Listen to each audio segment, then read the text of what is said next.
Welcome to Club Domingo, brought to you by Cyclone Comics.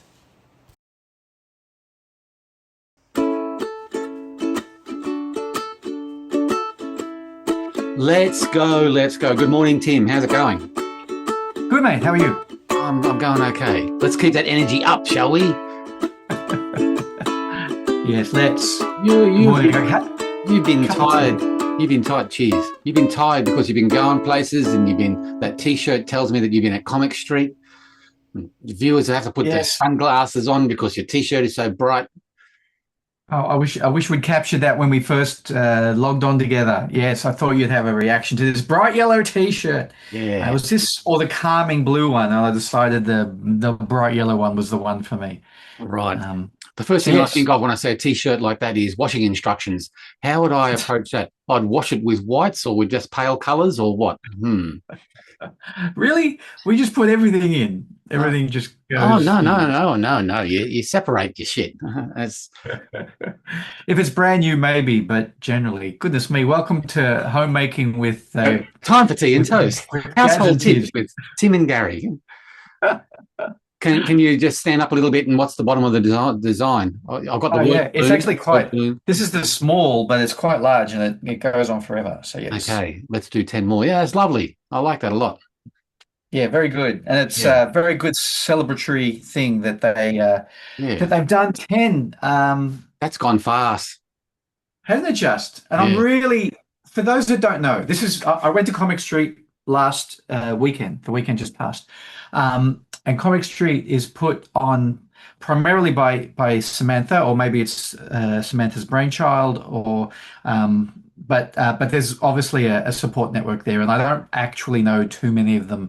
I know that Link and Matt put on the Comics Aloud live reading event on Friday night, and I think that they're also integral to the running of the thing. But if you don't know about Comic Street in Australia, then look them up. Probably best on Instagram. I think that's their most active area. I think it's Comic Street AU because it's such a cool name that a few other places also use a similar name. So Comic Street AU is probably the best way to find it. Yep. And what it was for the first 9 years, and I don't know what that means in regards to taking a break over COVID, but anyway, for the first 9 years, it was actually in the Queen Street Mall of Brisbane. So it was outdoors in probably the busiest shopping thoroughfare in the city. Yep. Yeah. In the street. There was comics in the street. That's right. I.e. Comic Street. That's right. Yeah. So those of you that don't know Brisbane, maybe we've got some kiddies at home from overseas. It's not as big as Sydney or Melbourne. They're probably the two biggest cities, but it's pretty close. And it's up north where it's warm and it's a little bit more laid back. That's the vibe I get, and what people always say to me as well. It's just like you can feel it's a little bit more comfortable and slower in Brisbane, and not slow in a bad way.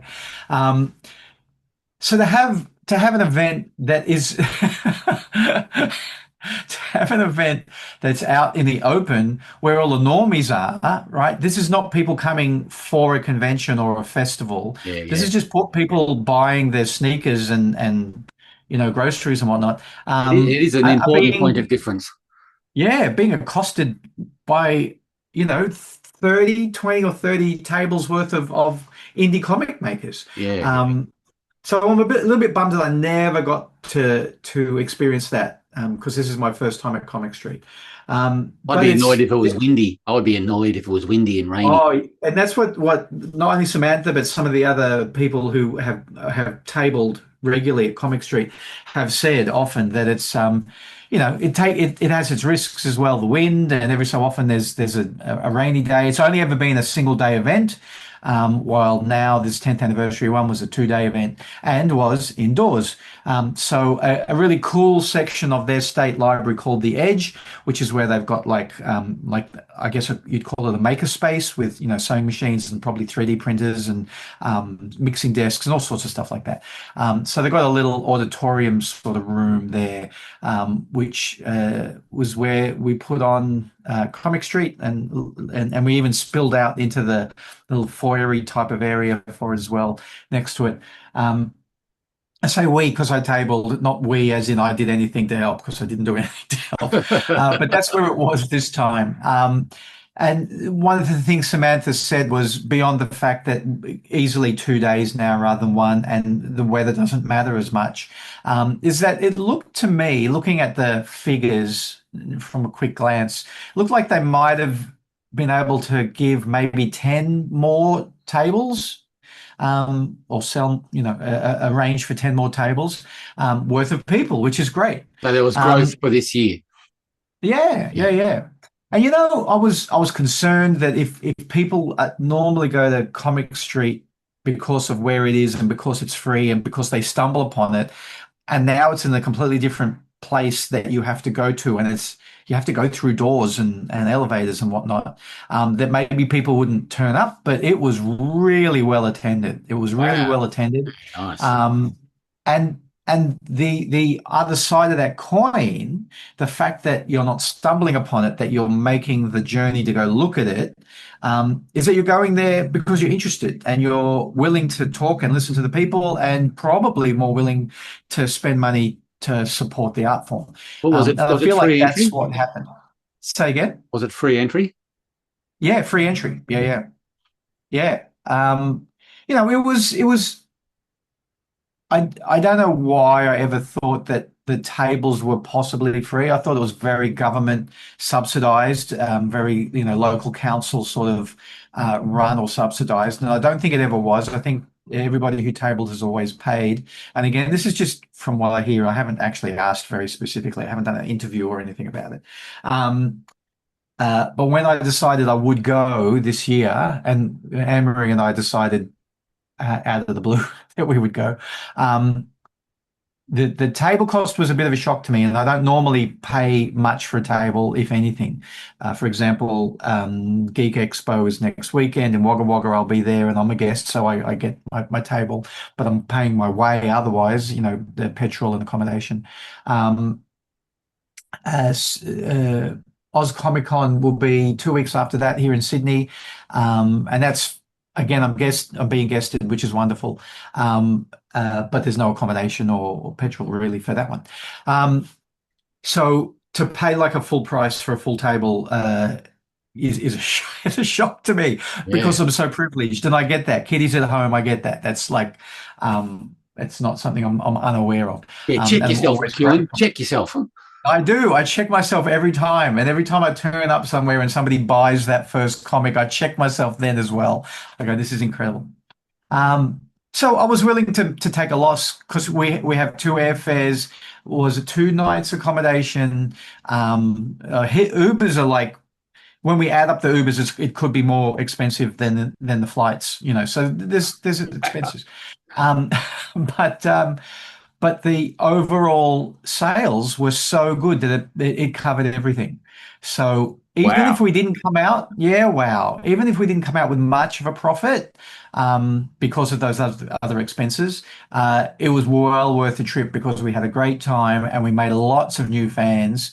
It was a great experience to be there and to sell more comics. Was there a standout product? For me, sales-wise, Yeah. We've already done the figures. Okay. Yeah, Anne-Marie's great at that. She loves to get that done kind of ASAP. I think. Oh, that's not where I've got them. Let me find them for you. I think we did. And again, I said this. Who did I say this to? Sorab, who is from Comics, COMIX. I said this to him in a text, that these are great figures for me, and there's probably like small numbers for a lot of other people. I don't know, because we don't share enough of this information, I think, as far as comic book people are concerned. We don't share enough of this. But we sold over 21 trade paperbacks. So that's a $30 investment. And it means that you're buying, for most people, not for everybody, you're buying something you've never heard of before, but you're willing to invest $30. So there's definitely some people who came and said, oh my God, I haven't seen this for 20 years and you're still here, and they would buy it. But definitely, the biggest proportion were people just going, yeah, I'll take a chance on this. And when like I've said before on this show, when I say the next 5 issues, the 2 halves and the 3 others, you can have them for 10 more, then they go in for 10 more, and often the 10 more for number 8 as well. Right. Yeah. So that happened a number of times. My favorite thing was, this is why it's important to go on Saturday, kiddies at home, to go to an event on a Saturday, is that they bought the trade paperback on Saturday and came back on Sunday to buy everything else. Like, again, it's not like they bought a 2-day ticket, because you don't have to buy a ticket. They specifically said, I'm just going back there today because I've got to get the rest of everything. And they bought everything else, which is beautiful. That's amazing. So the trade paperback, we sold 21. That middle section, which was quite cheap, 5, 6, and 7, for still only $3 each, or you can add in the half issues for another $1. We sold 17 sets, around about 17 sets of that. Right. Yep. And really good for me. I really love the idea that the highest seller was number 8. We sold 23 copies of number 8. So some of that was to people who had never seen it before and just wanted the latest one, especially when I tell them it's a jam issue and explain what that is. It's like, oh man, this is incredible. Yeah. But some of them just wanted that latest one. Somebody who was tabling across the way, Frankie, I think their name was, finally came up to me. I think it was on Sunday, and said, because it was they're looking at that copy of number 8, where Trevor's dancing on the cover. The disco dancing, Trevor. Disco dancing on the cover, and said, I can't, like, is this a furry comic about a very flamboyant gay furry character? I said, well, there's flamboyant gays in there, and he's quite fun, and he's the only furry. But yeah, so that was pretty funny. Yeah. And once again, we sold 15 copies of the pencils, which is the raw pencils edition of that jam issue. Yeah. So everything was selling well, and we took. I normally just look at the figures I've got from all the conventions we've done since getting back on the circuit, look at the best selling that we've done of anything anywhere, and then round it up a little bit, and that's what I pack to take with me. So we had more 5, 6, 7s than we've ever sold anywhere, and by the end of Sunday they were actually sold out. Now I know a lot of people go, sold out, they put a sold out sticker, and it's like, but you live in Sydney, why are you not bringing, like, why don't you have another 50 in the car? So we actually could only pack a certain number. So we don't normally sell out, especially in Sydney, because I just come home and get more. Yeah. But this is like, oh my God, we're sold out. Sold out here, sold out at PCAF a few years ago when we were at PCAF. Only times we've really sold out. So that was pretty exciting. Yeah. Wow. So yeah, it was good. We took those two short boxes full of comics. Yep. And we came back with only a half a short box of comics. So that's cool. Congratulations. That's really good. Congratulations to Comic Street for 10th anniversary, for running a great show, for having such great understanding of community that is really like the driving force, and some great leadership, and putting in the hours and everything. It was wonderful. There was a nice exhibition up on the stage, because this auditorium, the stage is not one you can demount, so there was an exhibition up on there, and people. Yeah, I saw that when someone did a film through. I saw the stage, and you had a mini display up there. Yeah. Well, did you get up and have a chat and things like that? Was there? No. They were running workshops, which is really cool. I don't know, maybe 4 a day, I think, on all sorts of things. And the workshops were really great. Pardon me, well attended, and that was just in a little like breakout space in the area, the foyer kind of corridory area.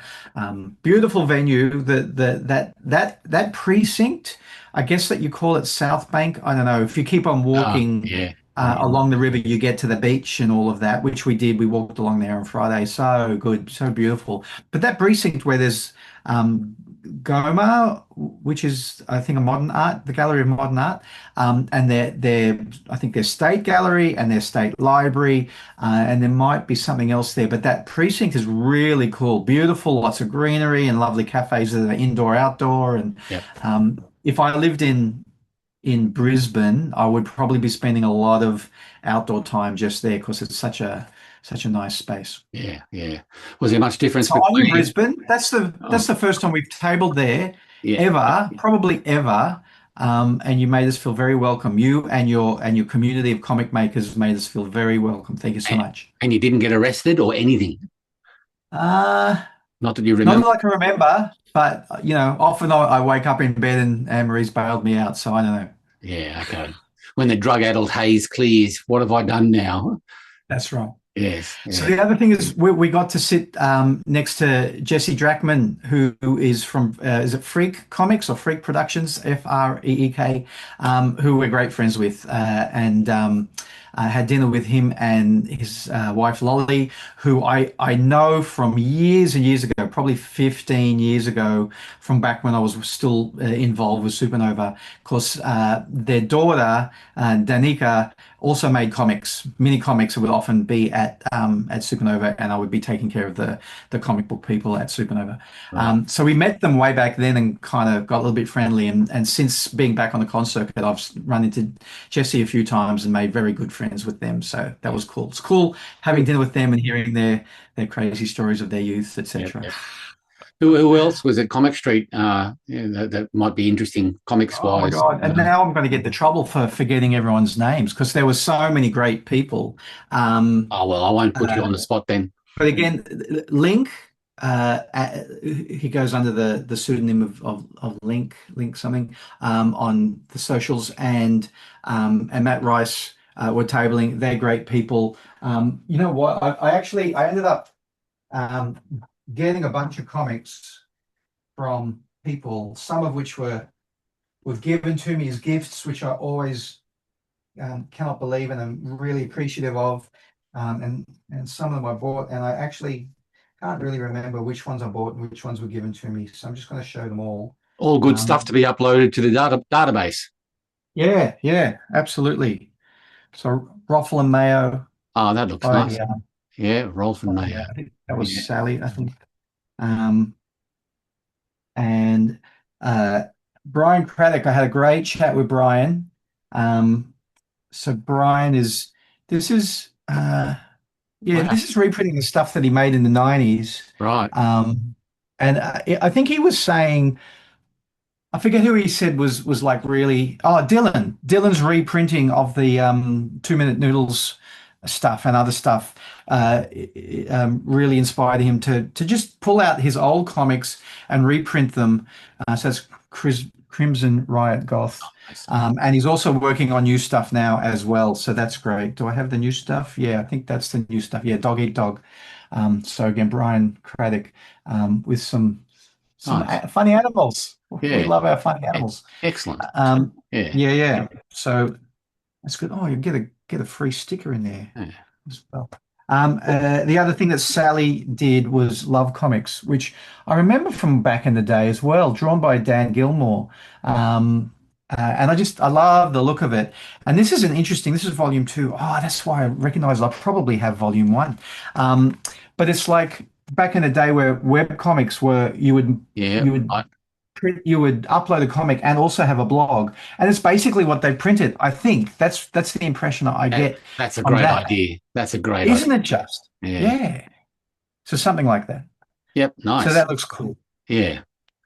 And I've been meaning to get that for ages. Coffee Table. That's a nice Did that cover. win an award? I can't remember if that won a ledger or not, but it looks amazing. Really, lovely 2-color work, Nice. which I Yeah. think is very cool.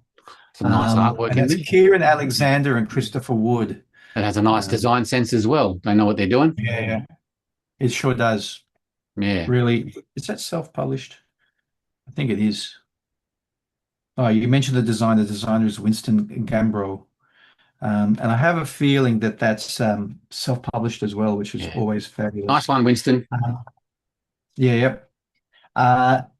And Emmanuel Hernandez has this mini. Emmanuel's doing the pencils for the team up that I'm working on at the moment, but he pulled this one out of his creative orifice just in time for Comic Street, and I really was keen to get it. I've been watching it happen on his Instagram. So that one's called the Creeping Flesh. Sounds like it might be a horror story. I just love his work, and he's got Wow. such a great sense of solid black. Yeah. Once open upon a wide, and time, there then was some creeping flesh. is that how it opens? Yeah. Something beyond is bleeding into our world. I spoke about Noah last week. This is like Yeah, I think like an ash candy type thing yeah, of what he was showing me last week. So Noah Dow. yeah. Um, Nice. so I knew that that was coming this week, so I'm so glad I picked that up. It's really beautiful. Yeah, that's nice. Yep. Um, and I just mentioned Jesse Drachman, and these are two things that Jesse works on. That one's called Synthetic Solution, which is like a sci-fi horror thing. And this one's called The Devils, as in Tasmanian Devils. And that's a kid's like manga thing. Right. He's got everything on his table. He's got a children's book, not a comic as such, but a children's book. Um, Mum, my bum exploded, something like that.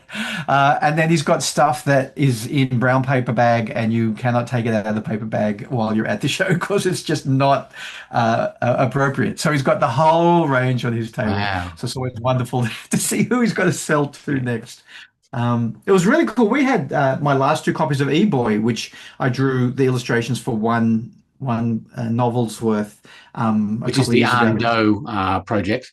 Yeah. Yeah, one of Ando's many kids' books. And I sold both of them on the Saturday. And it's like, oh, wow. I normally don't sell any. And if I'm lucky, I'll sell one, maybe two. But I sold both of them on Saturday. And I reckon I could have sold two more or more on Yep. Sunday. So it was a really great crowd. Was there much difference between Saturday and Sunday attendance? I don't think so. And our sales were almost exactly the same. Right. Dollar wise, they were almost exactly the same. Actual customer wise, a few fewer customers, but with deeper pockets Yeah. on the Sunday. Right. Cool. Oh, Yeah, it so was really cool. We were so glad to be there. And that was the main thing. You know, Samantha did this whole thing where she went around and just checked on everybody. It was so good. And you know, she's I think a little bit worried about people like me. I think Kieran, who I showed you coffee table, I think he's from Perth. So and he's not the only one from Perth that was there. Tim Parrish was there from Darwin. So there was people traveling. Finn McCabe was there from Sydney. Um, can't remember who else might have been from Melbourne, but there were people traveling to be there. So they take that responsibility, you know, seriously, that people are coming and they want to make sure people are having a good time. And I said, the main thing is I'm really happy to be here. Like the sales are taking care of themselves, and you know, and that's the best metric when you're doing an away show and you're hoping to cover your costs. The best metric, are you happy to be there? And we were. So yep, yep, yep. And particularly when you got table costs to cover as well, as you mentioned. yeah, Yeah. exactly. Wow. So But next year, I reckon we'll be there again. I reckon I'll be back next year. um, but 2 day shows. So come Monday morning, you're pretty exhausted. Yeah, because we flew home on Sunday night. Amory goes to work on Monday. I mean, I'm at Oh, work here, but it's not the same kind of pressure as what yeah, she yeah, gets. yeah, Um, yeah. you know, the other thing, Partner's amazing. oh my God, the partners are the most important part of this. And I talk her up like this time, you know, over the weekend, I talked her up a number of times. Um, the other thing that we did was I sent out emails to the local comic shops to say I'm coming up to Brisbane. Do you want any wholesale? And one of them got back to me almost immediately, and that was the Comic Book Cafe, who's been having a bit of rough and tumble on the socials recently. But he was very supportive. It's up to him to disclose how much, you know, what our financial arrangement was. But he was very supportive and took quite a few Greener Pastures comics. So if you're in Brisbane and you want to pick up some more Greener Pastures, he's got everything in his Comic Book Cafe shop in Avalon, I think it is. Anyway, look it up. It's in it's just a little bit outside of the city centre. Yeah. We took a bus there, and it only took us, you know, 15 minutes to get there. And he's really supportive. He's got a great shop. It's not really for singles. I mean, as in monthly singles. It's for collectible comics. You know, there's lots of really cool back issues, lots of stuff on the walls that you can look at. Some are slabbed, but not all of it. So he's not like everything has to be slabbed. But he's really enthusiastic, and he's absolutely there to not necessarily make a profit. because he's got other businesses that support his life. So he's working very hard in at least three different businesses, including the comic book cafe. But he wants to try to support the local comic scene in the way that he feels best to do so. So a little bit of a clash of timing, I think, unfortunately. But he ran a little thing on the Saturday, which he runs reasonably often, called Comics by the Creek, because his shop is right near the Breakfast Creek, where he has a bunch of marquees, and people can come and sell their collections. So there's more like really cool bargains to sell, to buy, which means, he's not worried that people will buy from this other guy's collection when there's a collection inside the shop. Everybody just come and buy whatever you want. I think that day he had a local comics publisher, Malarkey Comics, who I think is pretty new to comics. I met him briefly on Saturday or Sunday as well. Must have been Sunday. So yeah, Malarkey Comics had a table there selling their indie comics, and I know he's had Jamie Johnson, who's known for Turtles and Phantom stuff here in Australia. So he's trying to support comics as best he can. And I would, oh man, it's like, especially after, was it last week that we talked about AI, or was that the week before that we had a bit of a whinge that we didn't mean to have? 2 weeks ago, yeah. I think some of that discussion that we had 2 weeks ago came from what was happening online between him, Lawrence at the Comic Book Cafe, and people kind of having a go at him for using AI to make his promotional material. Now, I'm not going to say that it's the right thing to make your promotional material in AI, but when you sit down and have a chat with someone about why they're doing it, and you kind of start to see a point of view which you may not agree with, but at least you can see the point of view rather than just hammering on the keyboard or whatever. So the thing I'm trying to get to here is he really wants to help the Australian comics community, and I think specifically Brisbane.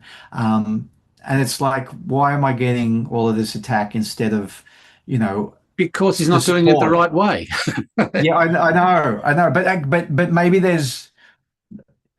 I think it would be better, especially if you're Brisbane based, instead of attacking, donating some artwork for the next one. Donating an illustration and a template, maybe, because he's probably not a graphic designer, so he's asking AI to make the design for him. So if you make a template on Canva or Canvas, whatever it is, Canva, and say, here, I'm giving you access to this, just put in the dates every time, and there's an illustration there. Like, that's the kind of relationship I think you should be trying to cultivate. And I only come to this decision or this point of view because I had a conversation with him, and of course it was an amicable conversation because I was bringing him comics and he was giving me money. So I'm not gonna rip into him. I'm in his home, right? I'm not gonna rip into him. But it was also, I think that created an atmosphere where it was easy to discuss and try to think about where the point of view is.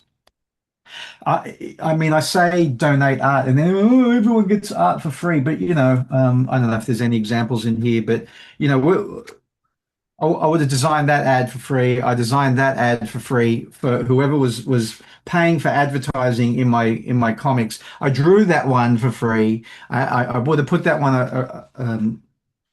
There's a lot to be said for the barter system. It's not just exposure. Yeah.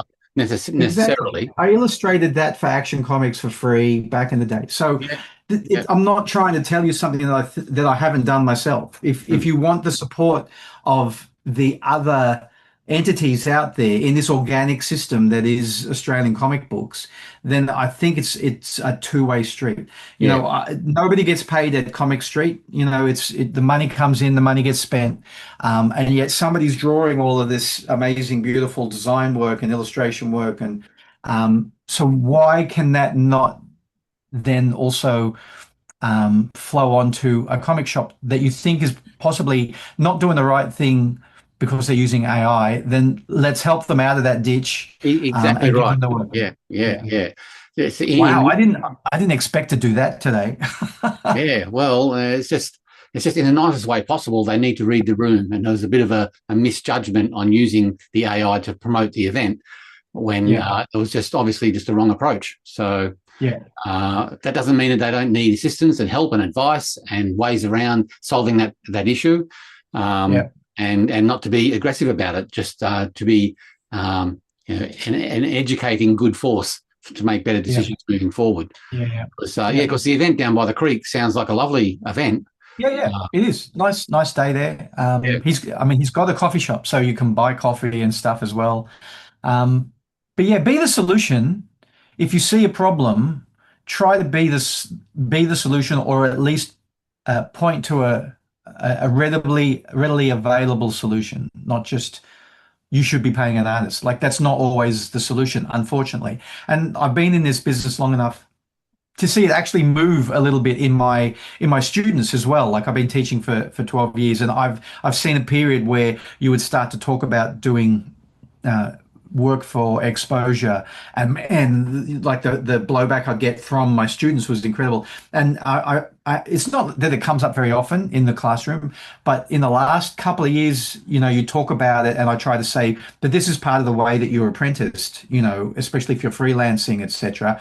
And students would A, get it, and B, say, I've already done that. That's how I now get the work that I do get. So I think this is part of the process at the moment of trying to figure out and as a young artist or a developing artist, if you do something for exposure, go in with your eyes open. That's what you're willing to do. You're not being ripped off after the fact. You can't say, oh, you didn't get anything for that. No, you go in with your eyes open, and you're understanding that you are donating this work for nothing, and you're hoping that you get some exposure for it. But it may have a dollar value, but you may not get that back. Not most of the time. My line in the sand is, are they going to make a profit? Then I need to make a profit or get paid. If they're not going to make a profit, then why are they not? If it's for community or charity, then okay, that's possibly a very good reason. If it's because they don't know how to do business, then why are you talking to them in the first place? If they're not going to make a profit because they don't know what they're doing. So that's how I kind of make that decision, even now, even still. Yes. And it would be, oh, no, it's not even different. I won't even make that point because it'll muddy up the waters. Don't muddy up that creek. Yeah, that's right. Well, that's interesting. I was going to segue when we were talking about how important partners are. I was going to shine a bit of a light on my partner, Belle, who is a volunteer for the SES, and she was called out last night. This is a non-comics bit, so you can fast forward if you want. But she was called out to an incident last night on the main drag where a car had...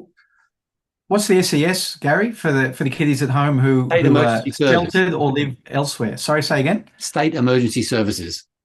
Yeah, right. Very important. And it's all volunteer, very important volunteer service. That's right, yeah. And so down in our neck of the woods, the team that runs the Huonville chapter of the SES also is officially Road Crash Rescue as well. So there are different duties that different SES teams have around the state and around the country. And the Huonville chapter has the responsibility for road crash rescue. So when something nasty happens, they get called out to, like pop the car over or, remove the danger while the ambos and the fireys can get in to help with the people and stuff like that.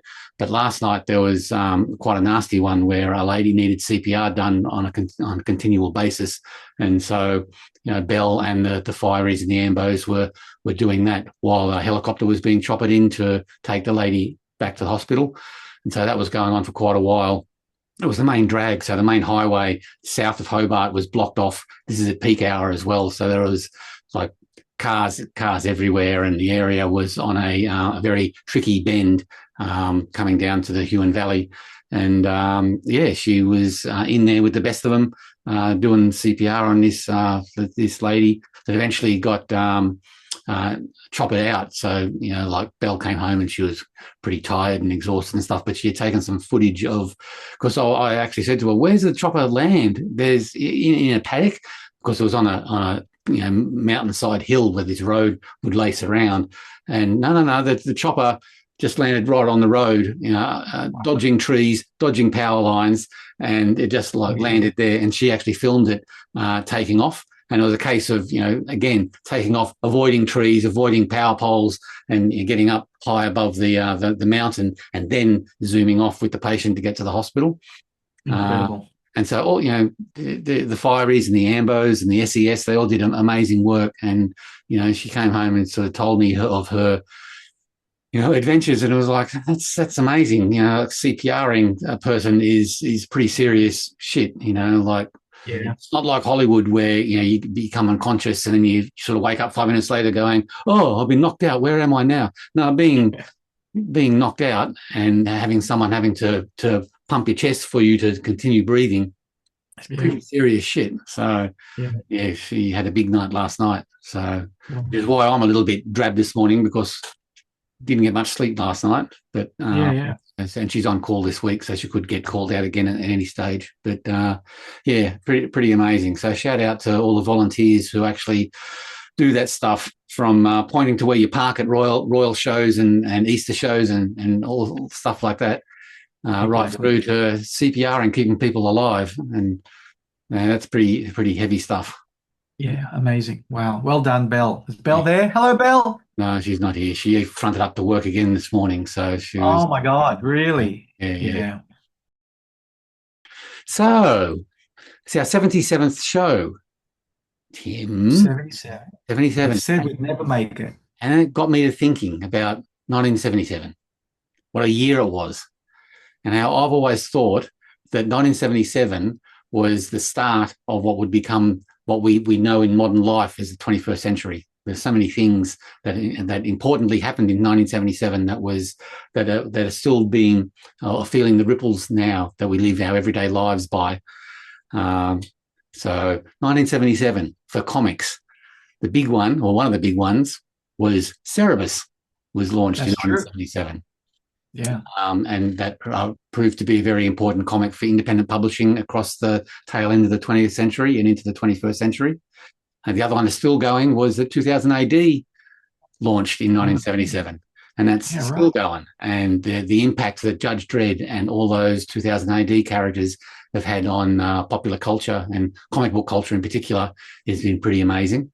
So 1977. I'm going to go to my notes. The other big one that is unshakable, how it's affected things going into the 21st century, was that Star Wars was released. And, of course, that rolled on to the Star Wars comic being released as well, with the Howard Chaykin cover and, the funky interpretation of what Darth Vader looked like. And of course, it was a script with no photos of the characters. So it was all had to be from his imagination, and how it misaligned with the actual final Star Wars look and feel. But Star Wars 1977, that was pretty big. Cerebus the Aardvark. Eclipse Publishing over in the States was launched in 1977. Was it really? Yeah. I thought that would have come a little bit later than like Cerebus. Wow, was it 77? 77. Warp Graphics, the Peonies and their Elf Quest, that was launched in 77 as well. So that was what did Eclipse launch with? Do you know? Oh no, I don't. Was it Presents? It probably was. Although that might have been we'll have to do your homework, I suppose.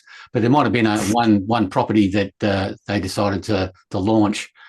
That started the ball rolling for them. But I might do a little bit of research on that and get back to you on that. I'm going to stop the footage there because I just had a brain fart. That, of course, Eclipse Comics launched with Sabre, the graphic novel by Don McGregor and Paul Gulacy. I should have known that, but I've done a special insert on this audio just to clarify that, Gary, it was Sabre, one of the first graphic novels in 1977 by Don McGregor and Paul Gulacy. I'm a huge Gulacy fan, so I should have known that. Sorry for the brain fart. And on the Australian comics front, there was one that was very important. The 1977 release was Brainmaster and Vixen by Gerald Carr. Oh, yeah. Yeah. That's a good kind of starting point for modern Australian comics, right? Yeah. He did have a couple of issues of Vampire already out at the time, but Brainmaster and Vixen was his go at superheroes. and it was a great design of the bald guy with the glass dome, and you can see his brain in the glass dome. I mean, how fragile! I saw that front cover, which I'll post over at the top so you can have a look. But it was, and he's gone on to do Vixen solo stuff as well. So it was a pretty important landmark issue that for Australian comics, I think. But you're right. There is some stuff around the mid '70s and the Gerald Carr stuff that I think was the start of the modern age of the new wave of Australian comics, for sure. Yeah. So good on you, Gerald. Trailblazer. On the music front, Bat Out of Hell was released. Hooray! Fleetwood Mac and Rumours was released. Never Mind the Bollocks, Sex Pistols. So punk was on the rise there. Wow, of course, yeah. Same with new wave music. Talking Heads released their debut album, Talking Heads '77. Wow. Disco was still going quite well. Saturday Night Fever was released in 1977. So all that disco music from the soundtrack was at an all-time high in '77. What else we got? Elvis Presley passed away.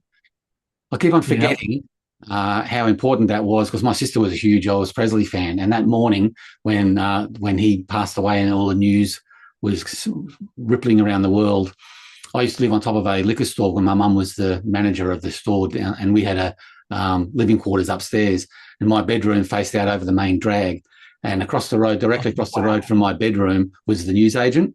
And you'd have those cages out the front that have the posters of the headlines.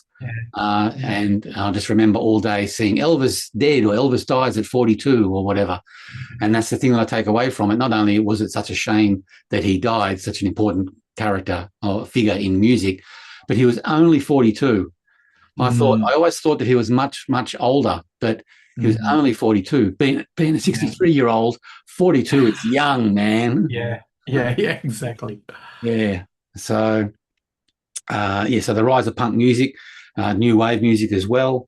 Things like the Apple II, the first desktop computer, was released in '77. The first Atari, the 2600, was released. So computer games started in 1977.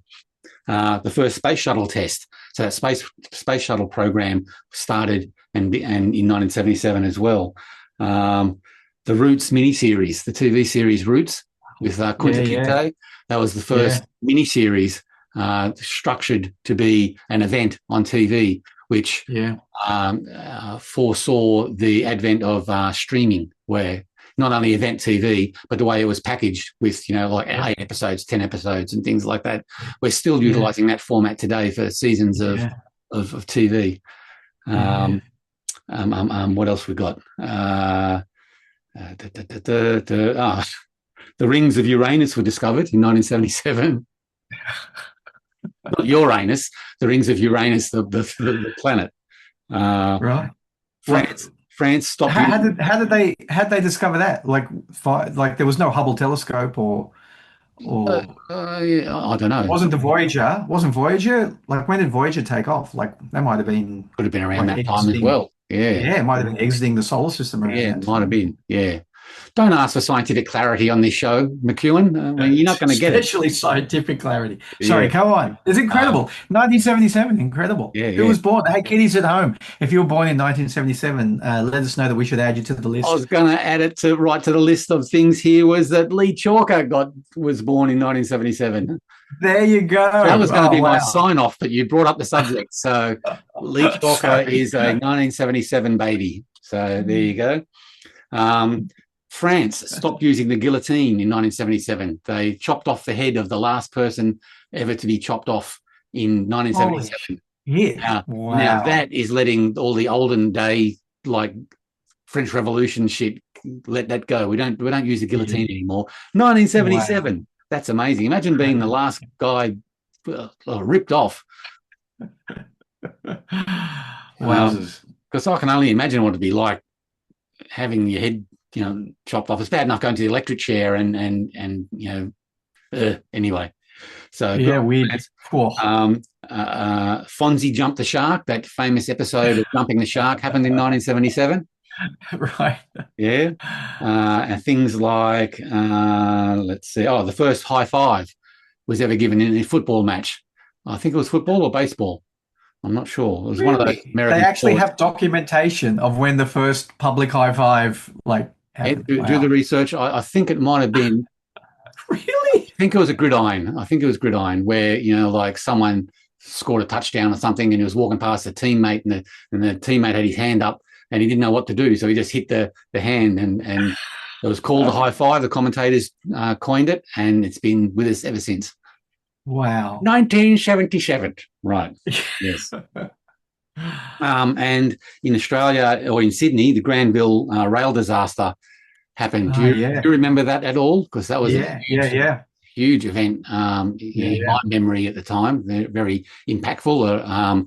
A train ran into a bridge and it fell down and crushed a lot of people. A lot of people died, and there was days-long extraction of people who were buried in the train, and lots of people died and stuff like that. And a little bit of trivia to do with the Granville rail disaster was that one of the paramedics that was involved in saving people was turned out to be a serial killer as well. Holy shit. There's a guy called Lindsay Rose that when he was a paramedic, and he was one of the first people on site at the Granville rail disaster. He was a 21-year-old paramedic. And after that, he went on to kill 5 people and got caught in 1997 for his murders. So, wow. Gee. What that, McEwen? What were you doing in 77? I was watching Star Wars. I was being too scared to listen to Bat Out of Hell, even though we had a copy of it. I don't know. Were we watching Star Wars, or did it take a year or so to get here? I don't know. But it was, might have. But Star Wars was the advent of the blockbuster, the summer 10, the modern blockbuster. Although a lot of people would argue that Jaws might have been that a couple of years earlier. But I think Jaws was more like The Exorcist, was more an impactful horror movie thriller style thing, while Star Wars was the precursor to the Marvel universe and everything that happened after that. But Star Wars was the granddaddy of them all. Yeah. Wow. Well, amazing. Yeah, you've you brought that up with me before, that 1977, how important it is. Have you seen online that that's a discussion that happens, that 1977 seems to be a bit of a watershed year, like in so many aspects of Western society? No, not that I've tracked down to actually become. It'd be interesting to have a look to see if that's like a common thing. I mean, the 70s in and of themselves were very impactful as a decade, but out of all those years, a lot of shit happened, in 75 and 78 and stuff like that. But 77 to me just stands out with that list of stuff as a tip of the iceberg of stuff that happened across that year, that it seems to just poke its head up as, hey, 1977, 21st century, here we come, And it's that phrase that you keep on using, the fact that 21st century seems to have begun maybe, 25 years earlier. Earlier than the actual date, because of all of these. And you can't deny that the things that were instigated or that ended and started in 77, we're still living with the impacts of today in some variation. Yeah, absolutely. Incredible. Yeah. Wow. It's a bit of an obsession with yours, right? This 1977 I wouldn't say 77, but I would say obsession. But every time it's raised in my head, I just get to thinking, well, what did, because I got a master list now, but I haven't made a list and kept it or anything like that. But just in my head, there are things like, it starts off with Star Wars and Elvis Presley, and then it goes straight to the comics, and 2000 AD and Cerebus were such landmark. Absolutely. And 2000 AD is still going. Can't deny the impact of that English comic. That's for sure. Yeah.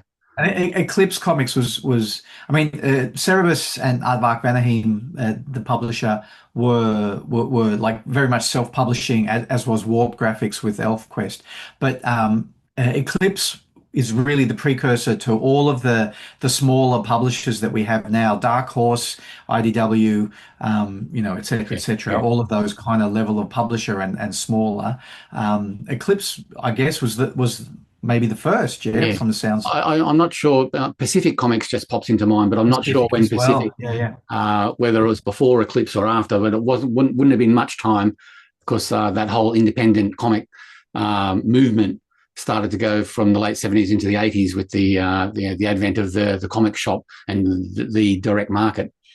yeah. That's the other aspect there. That the fact that it was very much part of the direct market and its origins as well. Yeah, yeah. Um, And yeah, Pacific is around the same time. They maybe 1979. I mean, Pacific was around before that because I think they were a retailer. Yeah. So as a publisher, it was probably closer to 1980, but only by a year and or so. Pacific had a really strong mail order business as well. Yeah. Yeah. One of those I think things. Eclipse might have as well. A lot of these independent publishers started doing the publishing thing based on them assessing the need for independent comics from their Yeah. retail and mail order business.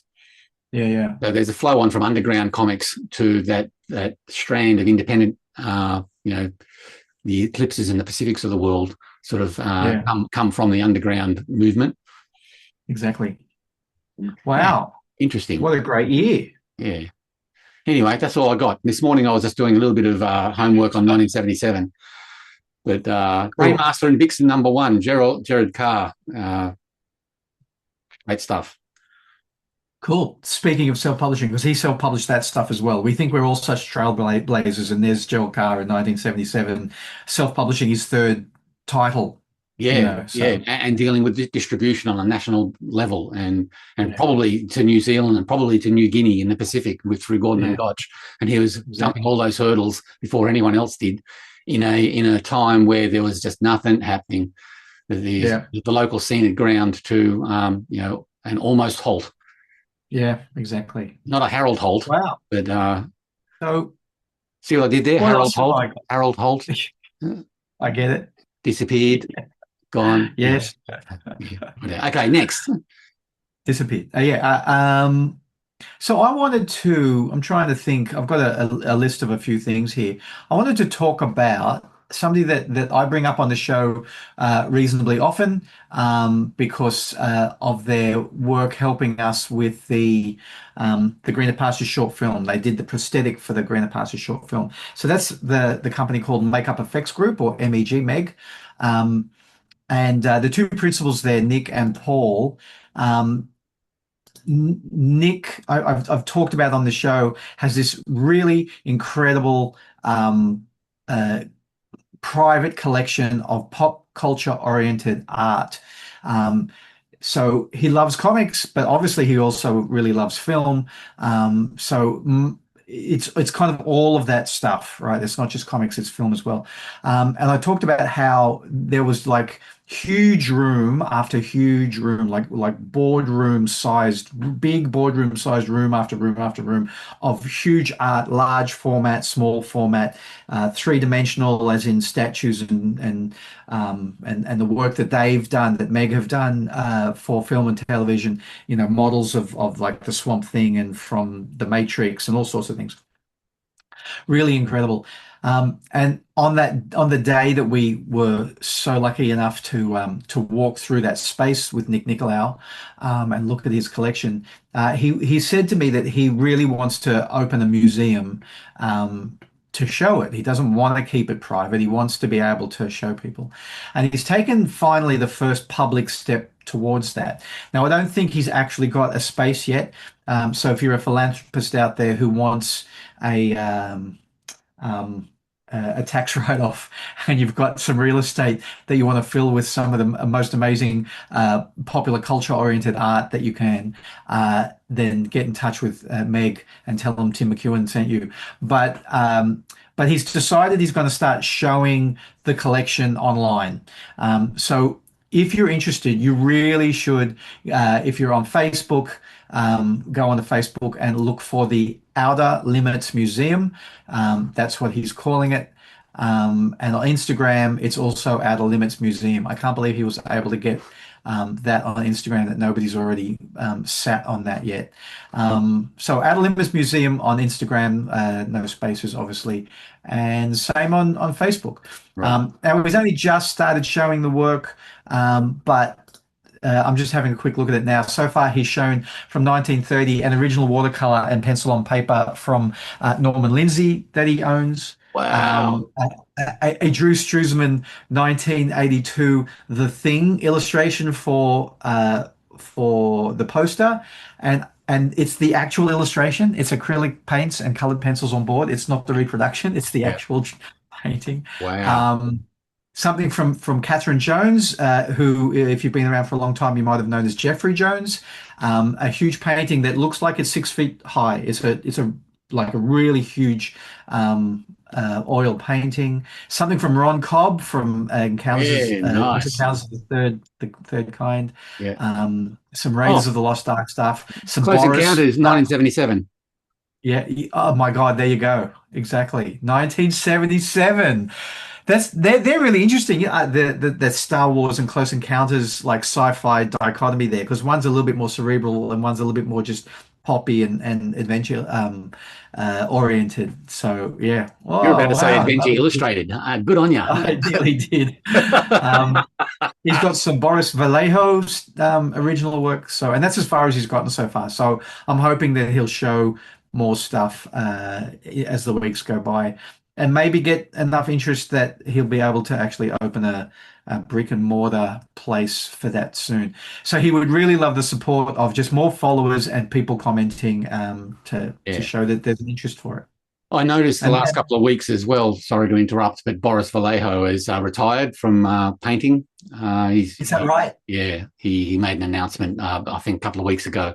So, because he's getting up in years as well. So I think he might still do the occasional commission or whatever. But as far as being out there and doing his thing, he's decided to call it quits and retire. Oh, cool. So even more worthwhile to go and see this museum and see his stuff.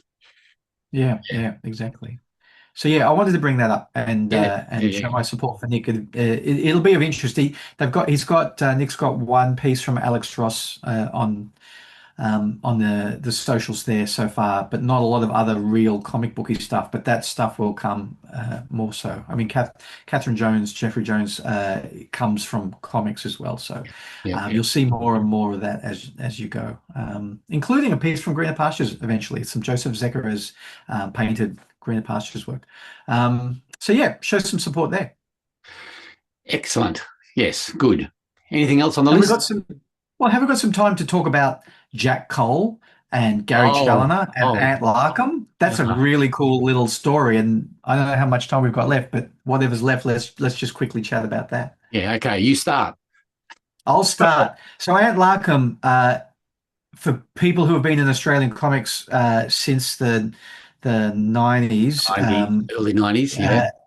Yeah, he got involved with issue 1 comics. So issue 1 being Zero Assassin, Cyberswine, issue 1 comics in general, and became important enough to the core group there that I think he became a partner, pretty formally as well.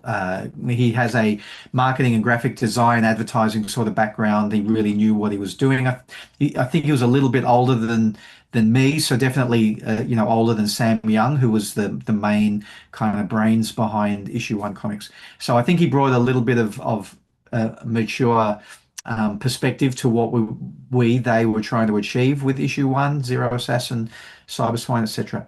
And he was making comics for fun, and his work was really nice. Beautiful pen, brush and ink work, lovely stuff. So always liked his stuff. Yeah, and a really lovely man. Amory and I were able to have social time with him every so often. So really lovely. He and his wife, I can't remember his wife's name, but that's only because I'm an idiot. But yeah, lovely people. And I think he kind of dropped out of comics like a lot of people do for a while, but he's doing stuff online at the moment on Global Comics. So if you look up Ant Larkham, so that's A-N-T, short for Anthony or Anthony, Larkham, Larcombe. on Global Comics with an X.com. He's got two series or two things there at the moment. One's called Book Club of the Goddesses, which I haven't read yet, but the North Goddess Frigga and her fairly reluctant Olympian counterpart Hera decide to organize a book club. So that sounds like fun, and I need to find some time to read that. But the other thing that he released on there just recently was a short story called Man of Plastic, which is a short biography of Jack Cole, who was the guy who created Plastic Man, the superhero Plastic Man. And I don't know anything about Jack Cole other than what I've read in this story and the other story we're about to talk about. But that he unfortunately, like a number of, not lots of, but a number of comic book creators, took his own life. I guess due to depression. So there's an interesting story there to be had. Ant has kind of told a little bit about Jack Cole and has kind of structured it around the night that that Jack took his own life. So that's the kind of outline of what that is. I think you should add to it now, Gary. What's your connection to this? Well, we both have done stories about that event, and back in the day, like I didn't do research as to when I actually did it. Let's say it was the early 90s as well. I was going to do it. I was so inspired by the same article that Ant Larkin was inspired by. There was an Art Spiegelman article about Jack Cole's life and Plastic Man, and R.C. Harvey did a long career retrospective for the Comics Journal about Jack Cole as well.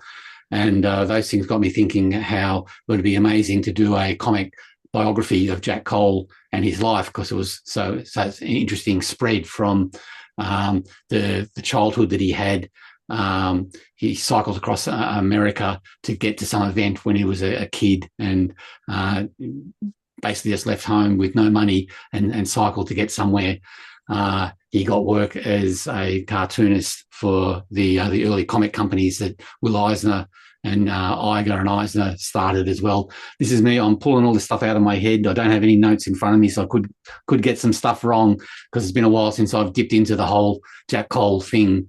It's been a while. So that sounds pretty accurate to me. Yeah. Yeah, and then he invented Plastic Man for Busy Arnold's Quality Comics line that Will Eisner was a partner with, doing the Spirit comics.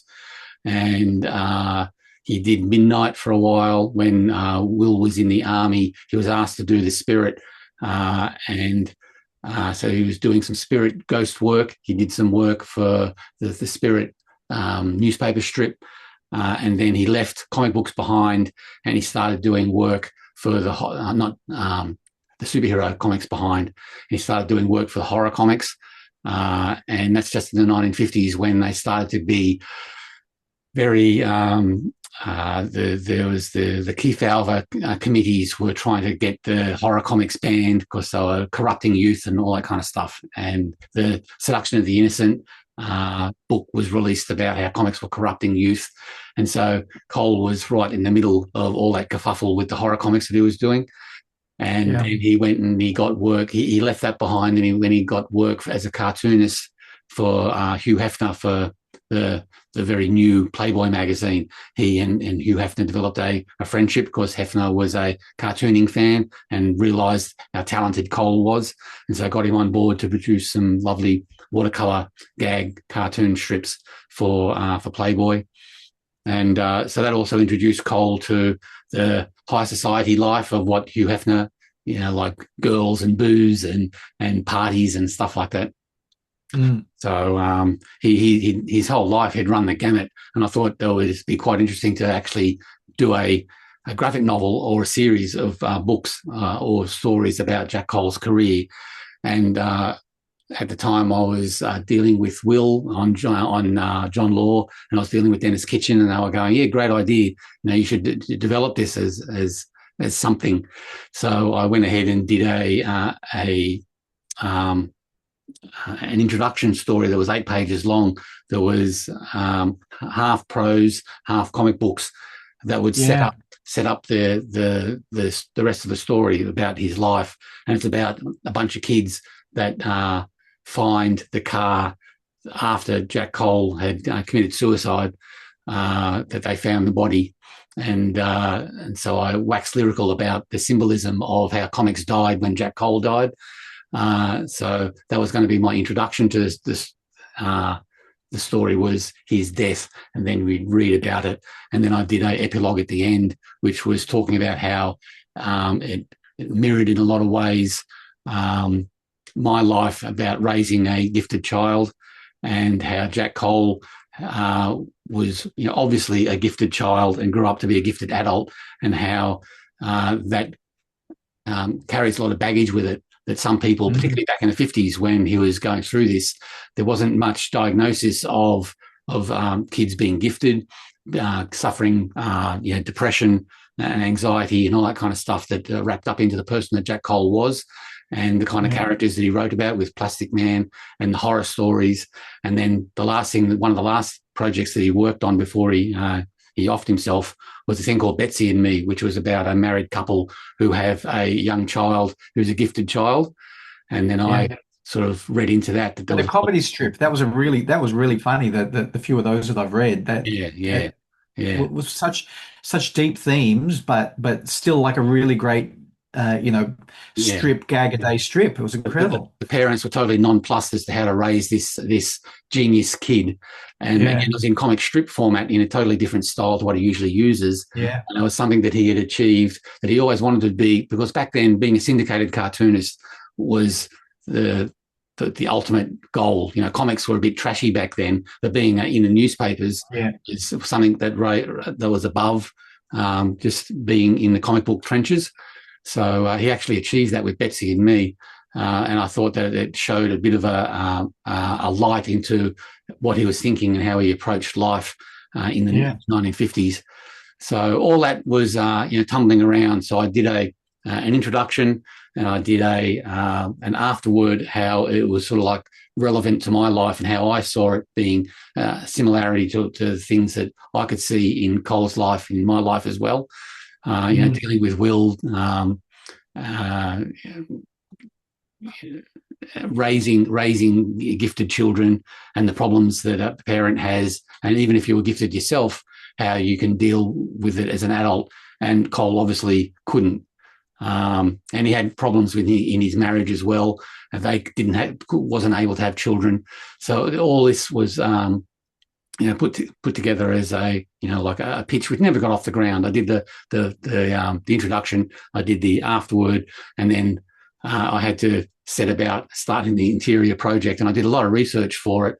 But other things came along, had to make money, had to get other gigs that paid, and the project just kept on getting bumped back and back and back until finally, time passed, and Anthony Larkham comes along and does something very, very similar. Yeah.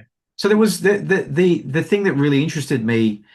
So number one, I've read your 2 shorts on that, or like years ago, and I just reread them as well. So they're still available on the internet, kiddies. If you want to go get them, go to garychaloner.com and then look in the comic section. You'll find them. And they're well worth reading. They're really lovely. But that experimental thing that you were doing, where prose as a block, and then how that kind of melted into comic book pages, right? And kind of there was in between sort of mix, and then came back out of that. That was a really cool little experiment, and the epilogue is a little bit more kind of prose heavy, a little less comic book looking, but like such a good experiment. I think talking to you about it some other time, you were trying to elevate the storytelling a little bit and hoping to give it a sense of maturity to the outsiders, to the normies who don't normally read comics, to try to help make it a little bit more palatable in that way as well. Was that right? Yeah. I mean, my approach would have been that the graphic novel, the guts of the biography would have still been in comic format, but I wanted to try and introduce people at the beginning to a prose piece that eventually slid into the comic book format. And that's something that I'm still playing with now for this werewolf project that I'm working on, is the blurring the edges between what is a prose work and what becomes a graphic and what becomes comic book and word balloons and text and all those kind of things of formatting and how you deliver concepts that allow a reader to just slide from reading a novel into reading a comic. Yeah, exactly. And the edges are blurred because it's still words and pictures, but just, sometimes there's more words than pictures, and you just go from one to the other. So it's a very worthy experiment, and it even in this short little thing that you've got there works very well already. So, and you're not the only one who's like I've seen other people doing that since, and I think it's becoming a bit of a thing. Is there a term like, not illustrated novel, but there's some other term where it moves between prose and comics? Queenie Chan's done quite a bit of it. That's true. Yeah, but did you have many precedents for yourself before that happened? No, and I wasn't really looking, but just recently, over the last 6 months, with this werewolf project that I'm working on, I did explore if anyone else has done what I was attempting to do. And the closest thing was EC Comics, again, back in the 50s, when they were being harassed for their horror work. Gaines wanted to try and produce a couple of titles that were less comics and more illustrated prose. And so he invented a term called pictofiction, which was the same EC artists, but they were working with typeset blocks of type on the page as well, to sort of tell different crime stories and thriller stories and things like that. I think Steranko had a bit of an experiment with that as well, and for some reason, I wouldn't be surprised. It seems like something that he would be interested in doing. So those proto graphic novels by the likes of Gil Kane and Bern Hogarth, they weren't doing stuff like that quite, were they? The Bern Hogarth one was an interesting experiment. The Tarzan ones, of course, blocks of there was very few word balloons, if any word balloons at all. Yeah, that's right. Yeah, it was blocks of hand lettering. It was like narration. Yeah. So very interesting. I don't know where I get that interest from, but it interests me trying to blur the lines between hard typeface, English Times or whatever you're using, and blurring that to become comic books. And for that, that's great. The hesitancy of people to be able to enjoy a comic for its own purposes, but it starts from a prose, and if I can get them to not worry about it so much, and they get into the comic book format and enjoy that and come back out of it again, because there are some things that the comic format can do a hell of a lot better than the prose describing an action sequence, for example, or like a character's expressions on their faces are much easier and easier to communicate visually than it is to describe in prose sometimes. Yeah. So I'm very aware that we're probably running out of time. The other thing I wanted to bring up was the visual metaphors that you both ended up using. And I haven't talked to Ant Larkham about this, so it'd be really interesting to know if he's ever seen your work before. But the fact that I think you pushed it a little bit harder. You used more characters, and more people from Jack Cole's life. But there was, in your story, did you have any like fictitious characters? But you had like ghosts, in the car with Jack, talking to him and trying to talk him into or out of. I had Will Eisner sitting in the back seat. I had Hugh Hefner sitting in the back seat. A couple of Playboy bunny girls, and it's just, again, that moment before he decides to pull the trigger, and I've got the Betsy and me character sitting on the back seat as well. So at different stages. And also had only that character, I think, was sitting in the seat, in the passenger seat. I think I used the child. Was the dialogue there. Sorry? Yeah. I think I used the child while Ant used the parent. Yeah. And it creates an ability to have a dialogue and to pull the thought process of the character Jack Cole as a character out of his head and be able to get somebody else to articulate that in the story back to him. And this is great. You can see why it's a great little tool to use in the storytelling. Yeah, and I had the symbolism of him being Plastic Man as well, looking in the rearview mirror, and looking back at the rearview mirror, he was Plastic Man. Yeah. Because Plastic Man was his sense of humor, his wacky, irreverent, wild, crazy, uncontainable, Mad Magazine-ish kind of enthusiasm on the page. Exactly. So, interesting life. Well worth researching if you're interested, kiddies. He was an amazing artist. And start with those two stories. Start with the two stories. Look up Ant Larkham on Global Comics and look up Gary Chaloner's website and find his version there. Very cool. Yeah. And I had a reviewer review the afterword of the Jack Cole piece, and they didn't understand that it was supposed to bookend the larger biography of Cole, and they called it, self-aggrandizing. I think the word was, like talking about myself a bit too much. But in context to the project, I think it was important to say, this is why I've done or wanted to work on this, because it is very similar to what I was going through as well. So totally get it. There was a reason. Cool. Yeah. Anyway, we're almost out of time. Yes, we are. Yeah. But So we've got time enough. Yes. To say goodbye. Sorry. Oh yeah, time enough to say goodbye. Yeah. Because that'll do me for the day. What do we say to the kiddies? More comics more often.